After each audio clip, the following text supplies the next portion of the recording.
Following the death of Duchess Satine Kryze, Jedi Master Obi-Wan Kenobi was imprisoned by the new leader of Mandalore Darth Maul and his fellow Nightbrother Savage Opress.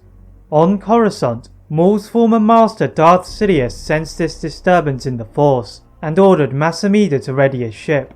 Landing on Mandalore, Sidious makes his way to the throne room, where Maul bows to Sidious. The Sith Lord sees through the lies of his former apprentice, and all three dark side users ignite their blades.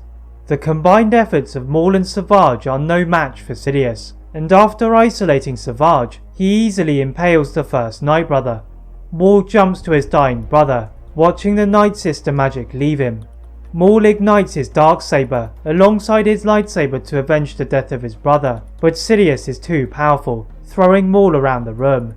Maul begs for mercy, and Sidious does not wish to kill him, claiming he had other uses for him. But what if Maul and Savage had somehow killed Sidious? What would become of the Nightbrothers? What would happen to Dooku? As you're about to discover, the victory of Maul and Savage will shake the universe to its core. Maul and Savage felt their bodies being pushed into a wall and pulled back to the ground. The Zabraks were outmatched and needed to stay together. Maul leapt over the top of Sidious and joined his brother when there was a massive blast in the palace. Maul's super commandos had created a chain reaction of explosions right in the midst of their battle with Bo-Katan's Night Owls, and it inadvertently sent the Force users into the walls of the palace. All are severely injured, but Maul manages to reach the darksaber on his belt and throw it at Sidious, killing the Sith Lord. Waking up, Maul is in a world of pain. Turning beside him, he sees Savage equally suffering, before their bodies are enveloped in Nightsister magic. Mother Talzin had brought the injured Zabraks back from Mandalore, and they were now healed again. Getting to their feet, they bow to Talzin and depart in a Sith infiltrator. Even with Sidious gone, there was plenty of work to be done. Back on Coruscant, Yoda had been meditating in his quarters when he felt a seismic disturbance in the Force. Yoda rushes off to the Council Tower, where he was soon joined by his fellow council members. They have all sensed a massive disturbance, and they wonder if it had something to do with the events on Mandalore concerning Obi-Wan. Suddenly, Obi-Wan and Anakin run into the council chamber, and the Jedi Master reports on what had happened. Nothing pointed to what they had all felt, but again, they are interrupted, this time by Mas Amedda. The Vice Chair of the Galactic Senate reported rumours from Mandalore of the death of Supreme Chancellor Palpatine, and the Jedi wondered what he was doing in such a location. This meant that it was either Maul and Savage or Bo-Katan's Night Owls. Anakin looked severely downcast at the passing of his mentor, and he felt the same vengeance as when his mother was suffering on Tatooine. Yoda dispatches Anakin and Obi-Wan to the Chancellor's office, searching for any clues of the truth. They are soon joined by the Coruscant security force, and one of the detectives found a lightsaber. Giving it carefully to Obi-Wan, he lifts it into the air for the Jedi Council to inspect. As Obi-Wan dissects its components with the Force, the Jedi are shocked to find a red synthetic kyber crystal. They think that Palpatine had been framed, and they have to go to Mandalore to find out, even if their presence was unwelcome. Ahsoka, Anakin and the 501st are dispatched, as Yoda believes that Obi-Wan should not go, as he could be driven by his own revenge for the death of Satine. Upon their arrival, they are met by Maul's super commandos, and the Jedi know that they were trying to cover their tracks. The clones use their firepower to counter the defences of the super commandos, and they are soon assisted by the Night Owls, who had received a transmission from Obi-Wan. Their help allows Ahsoka and Anakin to go to the throne room, where they had expected to find Maul. Instead, it is Savage Opress on the throne, the body of Palpatine dangling beside him. Anakin ignites his blade, but Savage had no intention of fighting, creating a diversion to leave in his ship. The Jedi are confused by the motives of the Zabrak and report to the Jedi Council. Ahsoka and Anakin confirm the demise of Palpatine, also finding 2 additional lightsabers near the scene of the explosion. Going back to Coruscant, Ahsoka and Anakin gather with the Jedi Council to go through their findings, then go to the Senate building, where the Senate are nominating candidates for the role of Supreme Chancellor. The Jedi want someone who is able to show loyalty to the Galactic Republic, and not somebody of the Separatist Alliance. But then, the hologram of Dooku appeared into view, and the Jedi would need to fight again. The Count of Sereno had been in his throne room of his castle, when like the Jedi, he had felt the shift in the Force, as his master had fallen. A devilish grin spread across his face, and now he was the Sith Master.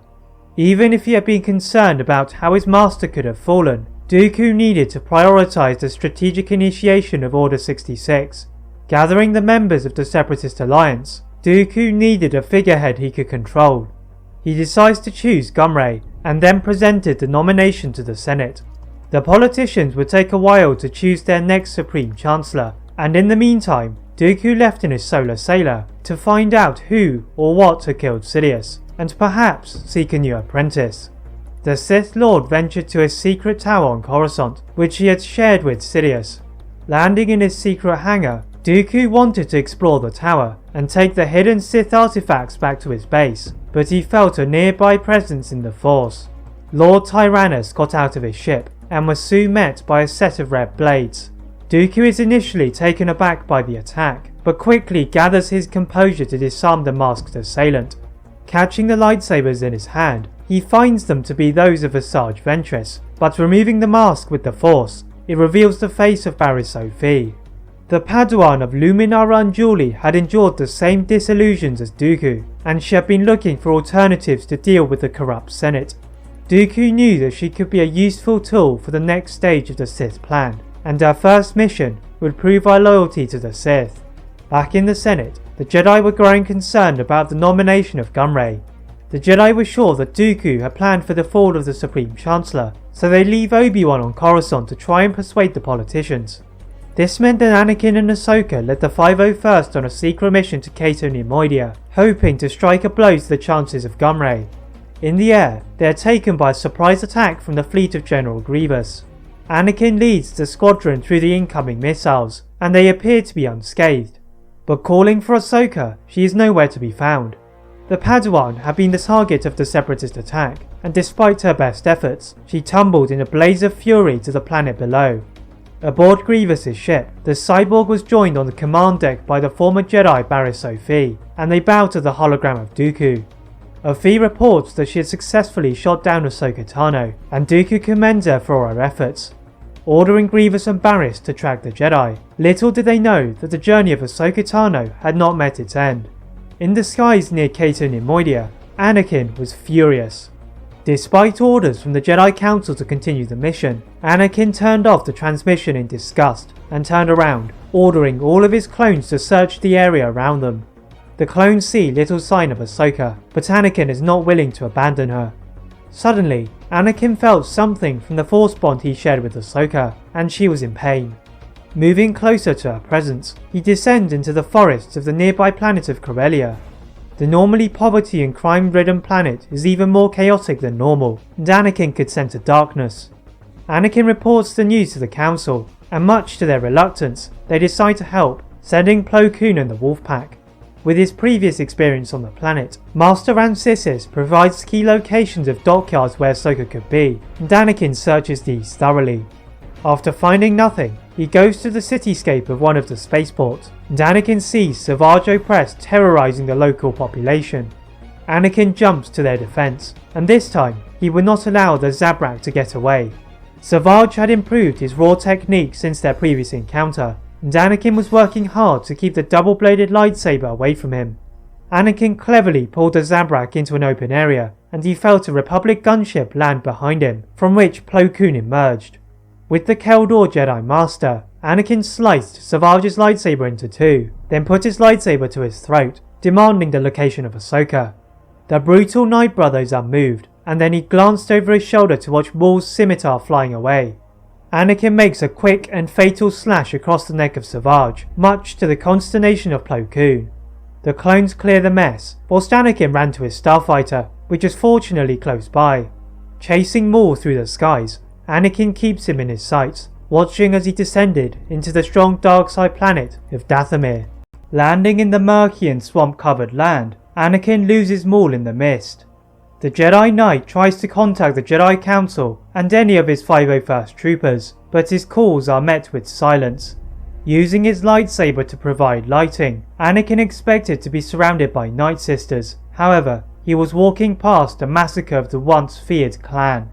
Making his way to the remains of the fortress, Anakin sees Maul and Talzin performing some kind of ritual, with Ahsoka being the target.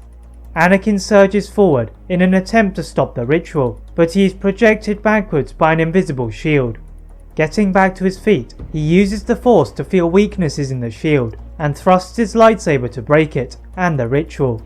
The disturbance in the ritual causes the Nightsister magic to shift through the air erratically, and Anakin grabs the still body of Ahsoka and leaps out, just before the magic caused a shockwave across the planet. Anakin feels the power surge aboard his ship, and it requires all of R2's assistants to venture off of the planet, the fates of Maul and Towson undetermined. Going to their mission on Cato near Moidia, Ahsoka is placed in the hands of the clone medics, and Anakin now chooses to listen to the Jedi Council. The Council decide to divert Plo Koon to assist the efforts on Cato near Moidia, whilst Anakin is sent back to Coruscant to foil another plan of the Sith. The election of the new Supreme Chancellor had not gone as Dooku had hoped, as Senator Amidala had been voted as Supreme Chancellor. Anakin meets Padme in her office, and they begin to correct the corruption in the Senate.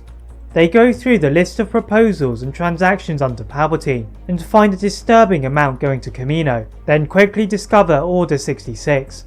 Anakin knew that Dooku was behind this, and Padme was in grave danger.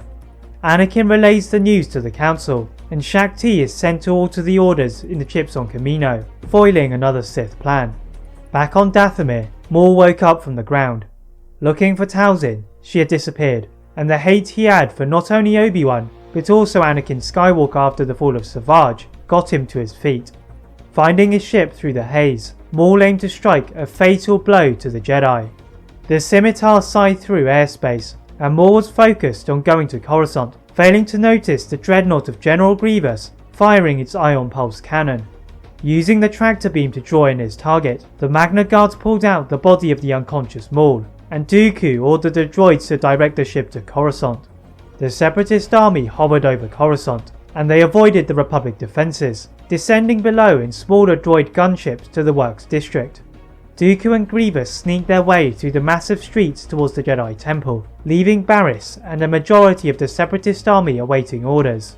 They managed to get to the base of the Senate building before they are detected by nearby clones, and the battle began. Dooku ordered the entire army to rain fire on the Galactic City, and the Republic are not prepared. Dooku and Grievous quickly made their way through to the temple, and infiltrated it with the droids for a short while, before they are pushed back by the council members. General Windu helps to organise the troopers, and Anakin and Obi-Wan defend the perimeter of the temple. They are surprised to find Barriss, and use their mastery of lightsaber combat to disarm, then arrest her, thereby securing the outside of the temple. The two Jedi then look for the source of the attack, and find several gunships amongst the buildings. They do a search of each one, and Anakin finds the limp body of Maul.